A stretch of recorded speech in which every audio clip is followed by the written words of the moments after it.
Hello guys, welcome to my YouTube channel matric coaching centre. तो आज हम लोग पढ़ने वाले हैं मंगलम। चैप्टर का नाम है, संस्कृत बुक है, कक्षा 10th का क्लास का है। और हम लोगों को पता ही है कि आज हम लोग मंगलम पाठ का पूरा एकदम अच्छी प्रकार से इसका डिस्कशन करेंगे। और इससे पहले जो नए बच्चे उसको बता दें कि ये जो चैनल बनाया गया है वह 2022 में जो बच्चा एग्ज़ाम देने वाला है मैट्रिक का, उनके पर्पज़ से बनाया गया है। तो अगर आप नए हैं तो इस चैनल को ज़रूर सब्सक्राइब कर लें ताकि आपको 2022 की संपूर्ण गाइडलाइन मिल सके। और आज हम लोगों का संस्कृत है और इससे पहले हम लोग 13 लेक्चर ज्योग्राफी का कर चुके हैं। तो आज संस्कृत पर हम लोग चर्चा करेंगे। ये जो संस्कृत है, संस्कृत किताब से आखिर किस प्रकार का सवाल पूछा जाएगा, आखिर कहाँ पढ़ना है, क्या पढ़ना है, ये सभी जानकारी आपको हम दे रहे हैं। क्या ये इससे जो सवाल पूछा जाता है वो आपका हिंदी वर्जन में पूछा जाएगा, कोई वहाँ संस्कृत टू संस्कृत लिख के नहीं पूछा जाएगा। उसमें से ऑब्जेक्टिव आप लोगों को 60 जो भी देगा उसमें 30 से 35 किताब से रहेगा, तो 25 से 30 मात्र आप लोगों का ग्रामर से रहेगा। 25 से 30 आप लोगों का ग्रामर से रहेगा। तो आप लोग इसे अच्छी प्रकार से पढ़ें ताकि आप लोगों का अच्छी प्रकार 30 से 35 जो है यहाँ आराम से किताब का मार दे। किताब का अगर मेरा पढ़ाया गया आप सभी वीडियो को देख लें तो 30 से 35 ऑलरेडी आप लोग सही मारेंगे। और बुक जो इससे ग्रामर से पूछता है तो आप लोगों को हम ग्रामर का जब एग्ज़ाम का 1-2 माह बचेगा तो आप लोगों को शॉर्ट वे में ऐसा हम ग्रामर पढ़ा देंगे कि आप लोगों 50 में से 50 ऑब्जेक्टिव सही मारेंगे। 30-35 इधर से और 20 इधर से आराम से मारिएगा, गारंटी है मेरी। अगर आप में हमारी हर वीडियो को देखते हैं तो वीडियो आज का हम लोग स्टार्ट करते हैं। मंगलम।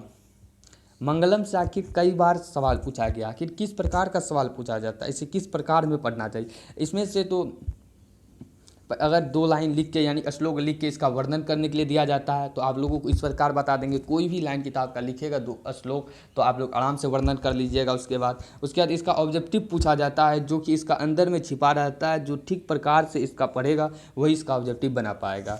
तो चलिए वीडियो को हम इस प्रकार से आप लोग को बताएंगे। वीडियो में आप लोग को कोई भी परेशानी नहीं होगी। तो मंगलम, प्रथम पाठ जो है मंगलम। मंगलम का अर्थ क्या होता है? मंगलम का अर्थ होता है कल्याण करने वाला। मंगलम का हमारा अर्थ होता है कल्याण करने वाला। और हमारा है उपनिषदः वैदिक वाङ्मयस्य अंतिम भागे दर्शन शास्त्र सिद्धांतना प्रकटयन्ति सर्वत्र परम पुरुषस्य परमात्मने महिमा प्रदान्ते गीते तेन परमात्मने जगत व्याप्त अनुशासितं चास्ति स एव सर्वेषां तापसं परम लक्ष्यम्। अस्मिन् पाठे परमात्मा परा उपनिषदा पद्यात्मक पंच संकलित संति। तो यहाँ कहा गया है वो ये जो उपनिषद मंगलम जो है वह उपनिषद से लिया गया है। वह वैदिक वाङ्मय के अंतिम भाग के दर्शन शास्त्र का सिद्धांत प्रकट करता है। यह उपनिषद कहाँ से लिया गया है? तो वैदिक वाङ्मय के अंतिम भाग के दर्शन शास्त्र से लिया गया है। तो किससे लिया गया? अंतिम वैदिक वाङ्मय के दर्शन शास्त्र से लिया गया है। तो आप लोग इसे यहाँ अंडरलाइन कर देंगे कि वैदिक वाङ्मय के अंतिम भाग के दर्शन शास्त्र का यहाँ सिद्धांत प्रकट है। तो सर्वत्र परम पुरुष परमात्मा ने महिमा प्रदान्त्या गीयते।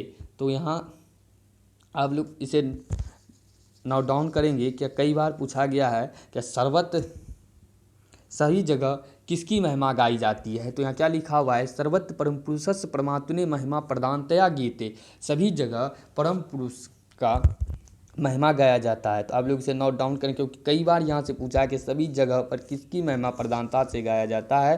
तो इसका आंसर हो जाएगा हम लोगों का परम पुरुष का। नेक्स्ट बात करें, तेन परमात्मा जगत व्यापक अनुशासितम। तो यही परमात्मा से हमारा जग अनुशासित है। और स एव सर्वेषां तापसम परम लक्ष्यम। सभी का एक ही लक्ष्य है ईश्वर को प्राप्त करना। अस्मिन् पाठे परमात्मना उपनिषदा पद्यात्मक पंच मंत्रा संकलिता संति। यह पाठ जो है 5 मंत्र से संकलित है। इसका कहने का अर्थ यही हुआ। तो आप लोग इसे हिंदी वे में याद रखें, संस्कृत में याद नहीं रखना है। इससे हम लोगों का 2-3 ऑब्जेक्टिव निकला जो हम लोग फर्स्ट ऑब्जेक्टिव था वैदिक वांग के अंतिम भाग दर्शन शास्त्र का सिद्धांत प्रकट है, सभी सर्वत्र जगह परम पुरुष का महिमा प्रधानता से गाया जाता है और इसमें 5 मंत्र संकलित है मंगलम पाठ और सभी जगत किससे अनुशासित है तो परमात्मा से। नेक्स्ट बात करें, नेक्स्ट हम लोगों का है, देखिए ये जो लिया गया है वह किसी ईसावास से लिया गया है तो कठोपनिषद से लिया गया है। तो आप लोग इसे याद करेंगे, हमारा जो हिरण्मय पात्रेन का फर्स्ट श्लोक किससे लिया गया है तो ईसावास से लिया गया है, ईसावास से लिया गया है। तो आप लोगों को वहाँ इस प्रकार से पूछा जाएगा हिरण्मय पात्रेन सतस अपीतम मुखम किस उपनिषद से लिया गया है तो ईसावास उपनिषद से लिया गया है। हिरण्मय पात्रेन सतस अपीतम मुखम तत्वं पुषन अपावेणु सत्य धर्माय तिरिष्टे। हिरण्मय मतलब क्या होता है, हिरण्मय मतलब होता है आप लोगों का सोने सा, हिरण्मय मतलब होता है आप लोगों का सोने सा, पात्रेन मतलब आवरण से, ढक्कन मतलब से और सतस मतलब सत्य का, अपिहितम मतलब ढका हुआ है। तो आप लोग इसका हम हिंदी में बताते हैं, इसका कहने का अर्थ है हे प्रभु सत्य का मुख सोने जैसे पात्र से ढका है, इसलिए उस सत्य धर्म की प्राप्ति के लिए यानी कि सत्य धर्म की प्राप्ति के लिए को त्याग दें तभी सत्य की प्राप्ति संभव है। यहाँ जो सतस अपेतम मुखम पुसन आपावेणु सत्य धर्माय दृष्टे यानी कि हिरण्मय पात्र मतलब होता है सोने सा आवरण, या सोने सा आवरण का कहने का अर्थ है मन में मोह माया इत्यादि प्रकार को त्याग दें तो सत्य की प्राप्ति संभव है। इसका कहने का अर्थ ये है कि हे प्रभु सत्य का मुख जो मोह माया से ढका हुआ है इनकी प्राप्ति के लिए ये त्याग दें तभी सत्य की प्राप्ति संभव है। नेक्स्ट हम लोगों का श्लोक में कहा गया है, तो ये जो अनोर अन्यान महतो मह्यान है यहाँ लिख दिया था कई बार ऑब्जेक्टिव में, अनोर अन्यान महतो मह्यान किस उपनिषद से लिया गया है तो इसका आंसर होगा कठोपनिषद से अनोर अन्यान महतो मह्यान को लिया गया है। और आत्मस्य जंतुर्निहिता गुह्याम तमः ऋतु पश्यति वित शोक धातु प्रसाद नम महिमा नमतना। कहने का अर्थ हुआ क्या जीव के हृदय रूपी गुफा में अणु से भी अणु सूक्ष्म से भी सूक्ष्म महान से भी महान आत्मा विद्यमान रहती है। उस परम सत्य के दर्शन मात्र से शोक रहित होकर परमात्मा में एकाकार हो जाता है। तो कई बार पूछा है क्या अणु से भी अणु सूक्ष्म से भी सूक्ष्म महान से भी महान क्या है, तो हमारा आंसर होगा उस जगह आत्मा। कई बार एग्जाम में पूछा गया है, आप लोग इसे नोट डाउन कर लेंगे, अणु से अणु महान से भी महान क्या है तो आत्मा। तो आप लोग इसे जरूर याद करेंगे, ये कठोपनिषद में। और ये जो है इस चैप्टर से ही इस प्रकार का पूछा जाता है और एक चैप्टर से क्या ये कुछ उपनिषद से लिया गया। उसका सत्यमेव जयते नौ ईडितम ये भी कई बार पूछा गया, सत्यमेव जयते नौ ईडितम किस उपनिषद से लिया गया है तो मुंडको उपनिषद से लिया गया। सत्यमेव जयते नौ ईडितम को ये लिया गया हम लोगों का मुंडको उपनिषद से लिया गया। तो सत्यमेव जयते नौ ईडितम सत्यमेव पंथा देवयानो यन कर्मत शिव हैप्त काम यत्र तत्र सतस परम निधानाम। कहने का अर्थ है यहाँ सत्यमेव जयते नवनित्यम का क्या सत्य की जीत होती है। क्या लिखा है सत्य जयते नवनित्यम यानी कि सत्य की जीत होती है, असत्य यानी कि झूठ की नहीं होती है। सत्य से ही परमपिता परमेश्वर तक पहुँचने का मार्ग विस्तृत होता है, जिसके द्वारा ऋषिगण उस परमात्मा को प्राप्त करना चाहते हैं, अर्थात अपने आत्म कल्याण के लिए जिस मार्ग का ऋषि अनुसरण करते हैं वही सत्य ईश्वर तक पहुंचाने का सच्चा मार्ग है। तो इसका आप लोग हिंदी समझ गए क्या, सत्यमेव जयते नवनित्यम का अर्थ है सत्य की जीत होती है, झूठ की नहीं होती है, और सत्य से ही परमपिता परमेश्वर से पहुंचने का मार्ग विस्तृत होता है, जिसके द्वारा ऋषिगण भी ईश्वर के पास पहुंचते हैं, वही सत्य ईश्वर तक पहुंचाने का एक सच्चा मार्ग है। तो सत्यमेव जयते नौ ईडितम किसे लिया गया है मुंडको उपनिषद से। नेक्स्ट हम लोगों का श्लोक है यथा नद्य सैन्द्यमान समुद्रे अस्त गच्छन्ति नाम रूपे विहाय तथा विद्वान नाम रूपाद विमुक्ति परंपरा पुरुष मुपे दिव्यम। इसका कहने का अर्थ है जिस प्रकार बहती हुई समुद्र में मिलने के बाद अस्तित्व छोटी नदी की अस्तित्व विहीन हो जाती है, अर्थात अपना रूप त्याग कर समुद्र बन जाती है, ठीक उसी प्रकार विद्यमान परमपिता परमेश्वर के दिव्य प्रकाश में मिलते ही अपने नाम रूप से मुक्त हो जाता है। इसका कहने का अर्थ है क्या, यथा नद्य संद्यमान समुद्रे अस्त गच्छन्ति नाम रूपया। जब समुद्र में नदी मिलती है तब वह अपने रूप धारा प्रवाह को भूलकर वह समुद्र में मिल जाती है। ठीक उसी प्रकार परमात्मा ज्ञानी पुरुष भी जब परमपिता परमेश्वर के दिव्य प्रकाश में मिलता है तो अपने नाम रूप से मुक्त हो जाता है। ये किससे लिया गया है, तो मुंडकोपनिषद से। नेक्स्ट बात करें, और ये मेरा अंतिम श्लोक है, वेदा हेमेंत पुरुष महानतम आदित्य वर्ण तमस अस्तात् तमेव विधि त्वति मृत्यु मेति न्याय पंथा विद्यते अयन्याय। कहने का इसका अर्थ है क्या, वेद आदित्य सूर्य के समान दिव्य रूप में विराजमान है। वेद जो है वह आदित्य के समान दिव्य रूप में विराजमान है।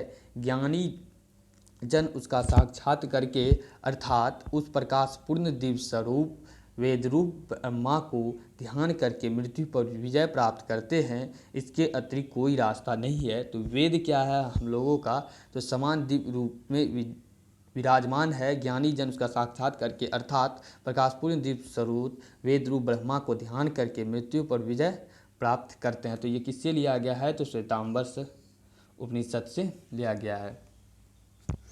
तो इस प्रकार से हमारा ये श्लोक समाप्त होता है। और इसमें मंगलम पाठ से 5 मंत्र संकल्प के बारे में हम लोगों चर्चा किए। तो आप लोगों को बता दें, अगर इसका हिरण्मय पातन सतस अपेतम मुखम का वर्णन करने दिया जाए तो आप लोग इसका किस प्रकार से करेंगे। तो आप लोगों को इस प्रकार से लिखना है, प्रस्तुत श्लोक ईशावास उपनिषद से संकलित है तथा मंगलम पाठ से उद्धृत है। इसमें सत्य के विषय में कहा गया कि संसारिक मोह माया के वशीभूत होने के कारण विद्वान भी उस सत्य की प्राप्ति नहीं कर पाते हैं, क्योंकि संसारिक चकाचौंध में वह सत्य इस प्रकार ढक जाता है कि मनुष्य जीवन पर्यंत अनावश्यक भटकता रह जाता है। इसलिए ईश्वर से प्रार्थना की गई है कि प्रभु उस माया से मन को हटा दे दो, ताकि परमपिता परमेश्वर से साक्षात्कार हो सके, अर्थात जीव प्रभु का दर्शन पाकर जीवन मरण के फंदे से मुक्त हो सके। इस प्रकार से आप लोगों को इसका आंसर करना है अगर पूछा गया तो। और सेकंड का बात करें, इसमें जो पूछने वाला है उसका हम डिटेल कर देते हैं, आप लोग भी जिस प्रकार से हम बताए तो लिख सकते हैं। उसके बाद सत्यमेव जयते न इडितम, इससे भी पूछने का इसका भी दे सकता है डिटेल करने के लिए। तो आप लोगों को हम बता देते हैं इसका भी डिटेल कैसे लिखना है, आप लोगों को दे देगा। इसकी व्याख्या करें तो प्रस्तुत श्लोक मुंडको उपनिषद से संकलित है तथा मंगलम पाठ से उद्धृत है। ये जरूर आप लोगों को लिखना है। प्रस्तुत श्लोक कहाँ से है, मुंडको उपनिषद से, और मंगलम पाठ से संकलित है। कौन सा पाठ से संकलित है, जो हम लोग पढ़ रहे हैं मंगलम पाठ से संकलित है। और इसमें सत्य की महत्व को प्रकाश डाला गया है। ऋषियों का संदेश है कि संसार में सत्य की ही जीत होती है, असत्य या झूठ की नहीं। तात्पर्य यह कि ईश्वर की प्राप्ति सत्य की आराधना से होती है, न कि सांसारिक विषय वासनाओं में डूबे रहने से होती है। इसलिए ऋषियों ने अपने उद्धार एवं आत्मकल्याण के लिए उस परम सत्य के मार्ग का अनुसरण किया है जिसके वे हैं, और जीव योनि से मुक्त पाने में सफल होते हैं। अतः जीव जब तक उस सत्य मार्ग का अनुसरण नहीं करता है तब तक वह सांसारिक मोह माया के पास में जकड़ा रह जाता है। अतएव उस सत्य की प्राप्ति के लिए जीव अनासक्त भाव से कर्म करना चाहिए, क्योंकि सिर्फ ईश्वर ही सत्य है, इसलिए अतिरिक्त सब कुछ असत्य है। गीता में श्री कृष्ण ने कहा, सत्य केवल मैं हूँ, मेरे अतिरिक्त सब असत्य है। इस प्रकार से आप लोग इसका डिटेल करेंगे। और इसका तो आप लोग जानते हैं, यथा नद्य समुद्रे मिलते, यानी इसका अर्थ है जिस प्रकार बड़ी नदी समुद्र मिलने पर